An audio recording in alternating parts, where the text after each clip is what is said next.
আল্লাহ রাব্বুল আলামিন বলেন আত্তাকুল্লাহ, তোমরা আল্লাহকে ভয় করো।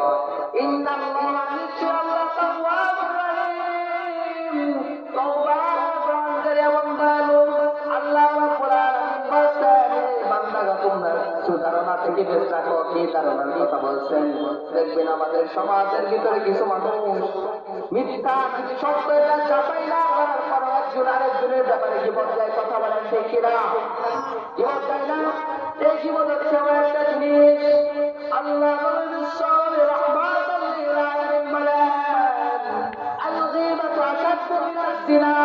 এই জীবন হচ্ছে আমার একটা বড় গুনাহ।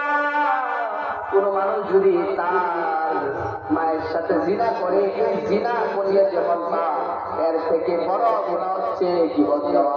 একটা মানুষ তার মায়ের সাথে যখন জিনা করবে, এর থেকে কি আর কোনো খারাপ কাজ হতে পারে? সম্ভব কখনো? কিন্তু আল্লাহ বললেন যে ব্যক্তি জীবন করবে তার মায়ের সাথে জিনা করার থেকে এটা হচ্ছে বড় গুনাহ। বলেন নাউযুবিল্লাহ। এই জীবনটা করলে কি হয়? দুই চোখের মধ্যবর্তী স্থান হচ্ছে আমাদের জবান, আর দুই রানের মাঝখানে যে লজ্জাস্থান আছে, এটা যে জিম্মাদার নিতে পারবে, যে ব্যক্তি এটার হেফাজত করতে পারবে, আমি নবী তাকে জান্নাতে যাওয়ার জিম্মাদার দিব। বলেন সুবহানাল্লাহ। যে ব্যক্তি এই দুই চোখের মাঝখানে যে জবানটা আছে, এই জবানটা যে হেফাজত করতে পারবে এবং তার লজ্জাস্থানকে হেফাজত করবে, যদি জীবনে তার কোনো চিন্তা নাই, তাকে জান্নাতে লোক দিয়ে সেটা আল্লাহর নিয়ামত। আল্লাহ রাব্বুল আলামিন আমাদেরকে দুইটা কাজ দিয়েছেন, এটা আল্লাহর নিয়ামত।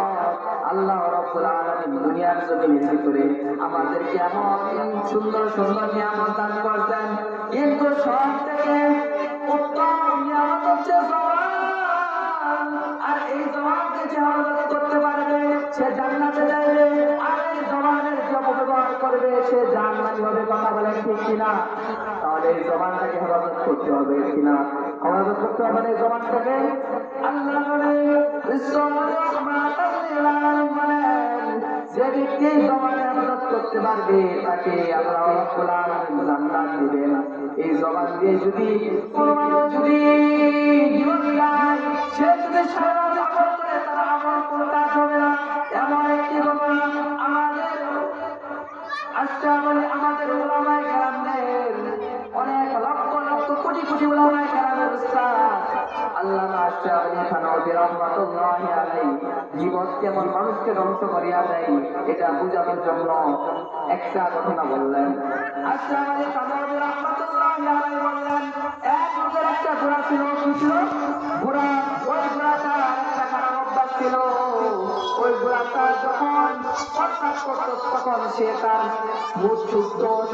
ওই যে ব্যক্তির ঘোড়া ছিল ওই ব্যক্তি ওই ঘোড়াটাকে নিয়ে কোনো জায়গায় সফরে যাইতে পারত না, শান্তি পাইত না। যখন ঘোড়াটা প্রস্রাব করতো, প্রস্রাব করার পর কিছু দূর যাওয়ার পর প্রস্রাবটা আবার শুনত।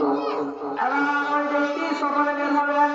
সফরে বের হওয়ার পর তিনি দেখলেন আরেকজন সফর সঙ্গী এবং বললেন, বাবা একটা ঘোড়া আছে, আমি তো এই ঘোড়াটাকে নিয়ে সফরে যাইতে পারি না। ও আমার ভাই, তুমি আমাকে একটু উপকার করো। আমার ঘোড়াটা যখন প্রস্রাব করবে, তারপর যখন তার প্রস্রাবটা শুনতে চাইবে, তখন তুমি তার পিছন দিয়ে চাবুক মারবা যেন এই ঘোড়াটা না থামতে পারে। ও ভাই, আমি আর তুমি একলগে সফরে রওনা হবো। এবারে রওনা হয়ে যাই। এবার দ্বিতীয় ব্যক্তি বলল, ভাই আমি তো অন্য রাস্তায় দিয়ে চলে যাবো। ও আমার ভাই, আমি অন্য রাস্তা দিয়ে চলে যাবো, আমি এই একলগে ঘোড়াকে আর চাবুক মারতে পারবো না।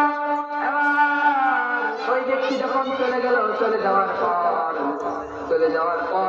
ওই ব্যক্তি যখন চলে যাওয়ার পর ওই ব্যক্তি বললাম যে ঘোড়া মালিক তার ঘোড়াটার যে একটা খারাপ অভ্যাস ছিল, যে ঘোড়াটা তার মন মুক্ত সুস্থ, ওই ঘোড়াটা এতক্ষণ ওই ব্যক্তিটা যাওয়ার পর ঘোড়াটা আবার আগের জায়গায় চলে আসতো। কেননা এই ঘোড়াটার একটা খারাপ অভ্যাস ছিল, সে তার পথমূত্র সত্যি সত্যি আগের জায়গায় চলে আসতো। আশরাফ আলী থানভী রাহমাতুল্লাহি আলাইহি বলেন, কোন ব্যক্তি যদি সারা রাত ইবাদত করে, কোন ব্যক্তি যদি সারা রাত জিকির আজকার করে, কোন ব্যক্তি যদি সারা রাত তাহাজ্জুদে কাটিয়ে দেয়, কিন্তু সারা রাত ইবাদত করার পর সে যদি সকালে একটা গীবত কারো ব্যাপারে করে, তার ওই সারা রাতের আমল ধ্বংস করে একটা গীবত। বলেন নাউযুবিল্লাহ। তাহলে গীবত করা যাবে? গীবত করা যাবে? আল্লাহ রাব্বুল আলামিন বলেন, ও বান্দা তুমি জবান দিয়েছে গীবত করার জন্য না। ও বান্দা তুমি যদি জবানের ভালো ব্যবহার করতে পারো তাহলে তুমি জান্নাতে যাইতে পারবা। এই জবানের ভালো ব্যবহার হচ্ছে কোরআন তেলাওয়াত করা, এই জবানের ভালো ব্যবহার হচ্ছে নামাজ পড়া, এই জবানের ভালো ব্যবহার হচ্ছে জিকির আজকার করা। আর এই জবানের যদি অপব্যবহার করো, এই জবানের অপব্যবহার হচ্ছে বান্দা তুমি মানুষের গীবত করবা। গীবত করা কি ভালো কাজ নাকি খারাপ কাজ? কথা বলেন, ভালো কাজ নাকি খারাপ কাজ? এই গীবত সমাজে আমরা এই গীবত থেকে বেঁচে থাকবো কিনা? এই গীবত থেকে বাঁচতে হলে আমাদেরকে সবসময় জিকির আজকার করতে হবে।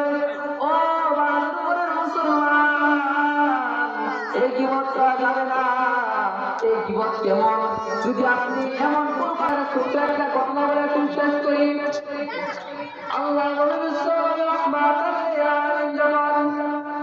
জাহান্নামের ভিতরে গেলেন, দেখলেন কিছু মানুষ তাদের নখগুলো বিশাল বড় বড়, তাদের নখ দিয়ে তারা তাদের বস্তুগুলা চিবিয়ে খাইতেছে বা ছেড়ে ছেড়ে খাইতেছে।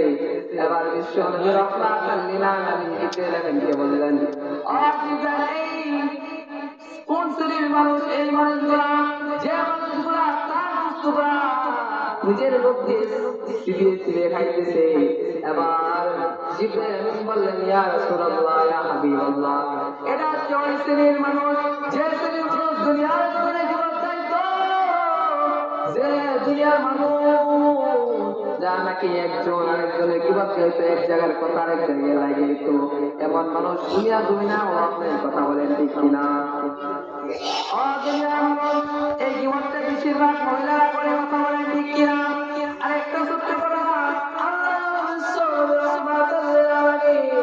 যখন সবাই মেরাজ গেলেন, সবাই মেরাজ যাওয়ার পর বিশ্ব নবী রাহমাতুল লিল আলামিন দেখলেন এক শ্রেণীর মহিলাদের জবানটা টান দিয়ে তাদের শরীরটা বেঁচিয়ে তাদের জবানের মধ্যে বসি লাগাইয়া তাদেরকে জাহান্নামের আগুনে পোড়াইতেছে। এবার বিশ্ব নবী রাহমাতুল লিল আলামিন জিবরাইল আমিনকে বললেন, ও জিবরাইল, এই মহিলা কোন শ্রেণীর মহিলা? বললেন, ইয়া রাসূলুল্লাহ, ইয়া হাবিবাল্লাহ, এটা হচ্ছে ওই শ্রেণীর মহিলা যে মহিলা দুনিয়ার জমিনের ভিতরে মানুষের জীবন গাইতো, দিনের বেলা নামাজ পড়তো, রোজা রাখতো, হজ করতো, যাকাত আদায় করতো, সারাদিন আল্লাহ আল্লাহ জিকির করতো, কিন্তু তার এই জবানের দ্বারা তার সন্তান কষ্ট পাইতো, তার এই জবানের দ্বারা তার স্বামী কষ্ট পাইতো, তার এই জবানের দ্বারা তার ছেলে মেয়ে কষ্ট পাইতো, তার এই জবানের দ্বারা তার পিতা মাতা কষ্ট পাইতো, তার এই জবানের দ্বারা তার শ্বশুর শাশুড়ি কষ্ট পাইতো। এটা হচ্ছে ওই ছেলের বই। আল্লাহ বলেন, যদি কোনো মানুষ সারাদিন রোজার নামাজ করার পর, রোজা রাখে, নামাজ পড়ে, জিকির আজকার করে, জিকির আজকার করার পর সে যদি বিপদ গায়, তাহলে তার এই অবস্থা যে আল্লাহ রাব্বুল আলামিন তার কঠিন ময়দানের ভিতরে তার জবানটা টান দিয়ে তার সারা শরীরটা বেঁচে তাকে জাহান্নামের আগুনে পোড়াবে। বলেন নাউযুবিল্লাহ। তাহলে এই জবানকে আমাদেরকে হেফাজত রাখতে হবে কিনা? হেফাজত রাখতে হবে না? আল্লাহ রাব্বুল আলামিন বলেন, বয়ান শেষ করে দেব। আল্লাহ রাব্বুল আলামিন বলেন, মা ইয়ালফিযু মিন কাওলিন ইল্লা লাদাইহি রাকীবুন আতীদ। ও বান্দা, তোমরা দুনিয়ার জমিনের ভিতরে তোমাদের জবান দিয়ে যা কিছু বের করো না কেন, তোমাদের এই জবানের প্রত্যেকটা কথা লেখা হইতেছে দুইজন ফেরেশতা নিযুক্ত করে গেছে।